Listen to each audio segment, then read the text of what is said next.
Welcome back to another episode of Suitcase City Podcast. I'm your host, Rick Russo, and man, oh man, am I grateful to be here, huh? I hope everybody had an awesome weekend. I hope everybody is staying true to themselves and always doing what they love and doing what they were put on this earth to do, which is love one another, which I know is a very complicated thing these days, right? Because everybody's got so many different opinions and different beliefs, but let's realistically look at things, right?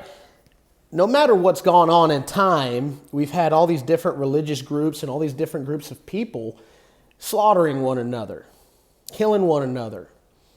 And it seems like we're still in the same state of mind where it's like, no matter what country you're in, each country is going to have its own propaganda.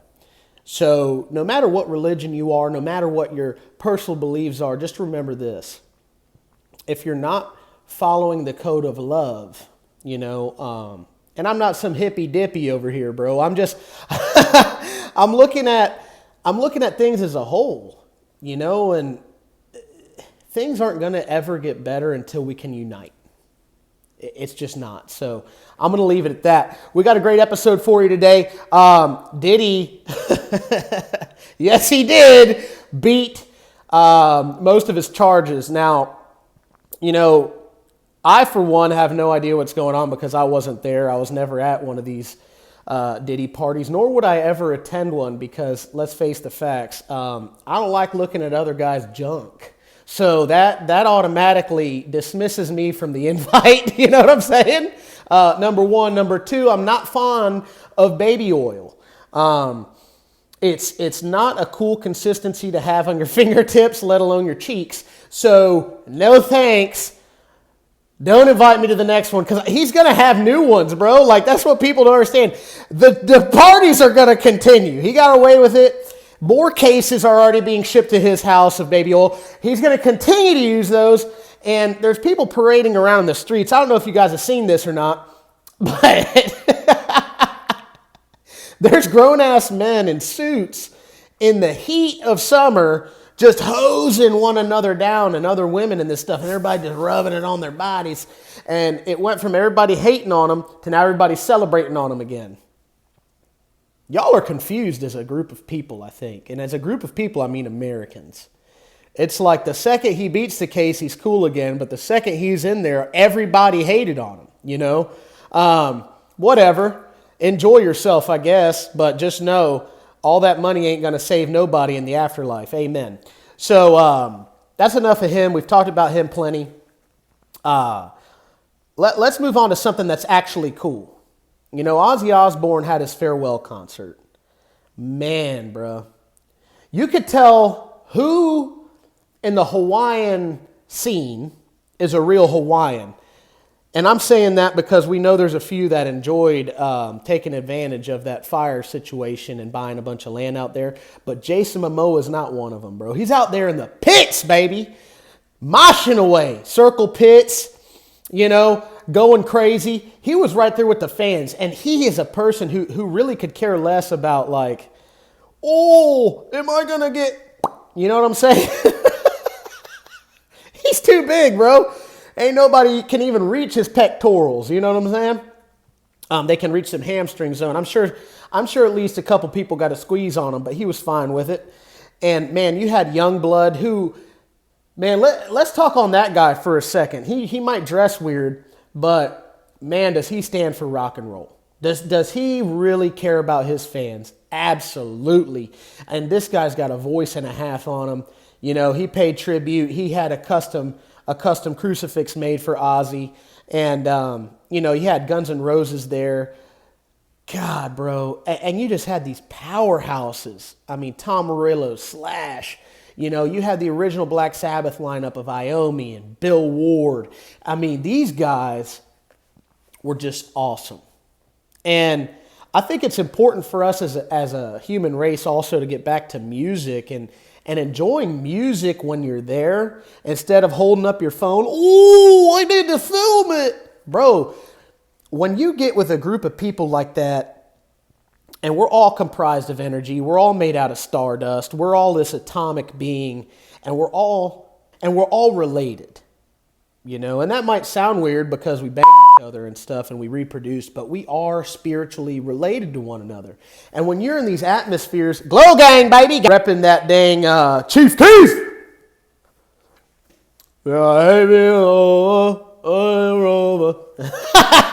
Anyway, that's an old song. Shout out Chief Keef. He's a guy that I really like, and yeah, I bounce back and forth, and yes, I'm going to keep doing it, and yes, you don't have to watch this, and yes, I have a brain that never turns off, so get used to it.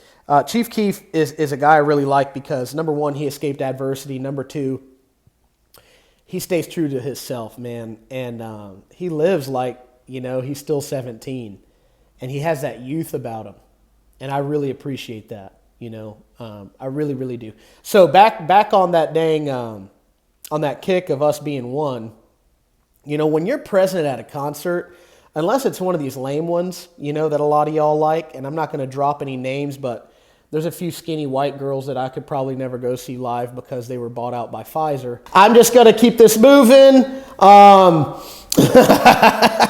Paying for that overpriced bullshit. Oh my gosh, she doesn't even write her songs. Anyway, Pfizer, you can't buy me, and I don't think you'll be able to buy anyone ever again, but I'm sure you've rebranded by now. So have fun with that. Anyway, you know, when you get together at a concert and you bring all your friends and you've all got a phone in front of you, that's lame, man. Why don't you soak in that moment and those vibrations and that energy from one another and appreciate being in the presence of the Lord, really? You're in the presence of God when you're together like that, and you're in harmony, and you're just enjoying the same thing that the next person is enjoying, and you can feel that at a concert. You know, Van's Warped Tour's back, bruh. And I'll tell you something, you go to a Van's Warped Tour concert with your friends, and you hit that mosh pit, if you got your phone out, I'm going to steal it from you, and I'm going to throw it in the damn, the overpriced water area that they have, because these are things that I know firsthand. You go there and you leave and you're tired, but it's like leaving the gym tired. You feel a little bit achy or whatever, and I did shoulders today, no flex zone, but you know, you're a little achy and tired, but you still got that spiritual presence on you, man, and I think that's a really important thing. So, you know, all you concert goers and everybody of this generation, put the phone down, bro. You know, enjoy it sometimes, put it down at other times, because, I mean, in the gym, God, dude. I mean, you guys are sitting there with a fucking phone the whole time looking at you. You know, if you're a fitness, professional, I get it. But if you're just trying to show some cheeks and get those clicks from these old horny guys, and then you get mad at them, you're like, ooh, it's all horny guys. Yeah, no shit, dude. Well, who'd you think was going to click on it? You know?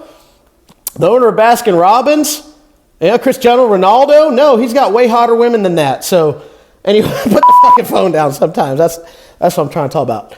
But shout out to Ozzy. Shout out to Black Sabbath. Shout out to an incredible legacy of rock and roll that they left behind. And shout out to Bubbles the Fish. You know what I'm saying? So, that's all that. Another cool thing I want to talk to y'all about today, and this isn't going to be an extremely long podcast. The reason I didn't do one last week, I'm just honest, bro. I downgraded my iPhone. I don't have a lot of storage on it. Yeah, I got iCloud. I don't need any. I need to get my 16 back. So that's kind of what's going on. That's why there's been a pause. That's why what's going on. This fucking thing's driving me insane, bro. Anyway, so it won't be a super long podcast today, but we're here, and we out here grinding. So, Glow Gang. Yes, this says 5-0 with a donut. Figure that out yourself. Shout out to Austin. I stole this beanie from him. A lot of people want to get better. They want to get better, and they want to get better fast. You know, we live in a time of instant gratification, which is a lie from the devil. Because anything that comes quickly and comes easily usually isn't very good or long-lasting. A lot of you guys come quickly and easily, and we know that shit ain't lasting long. So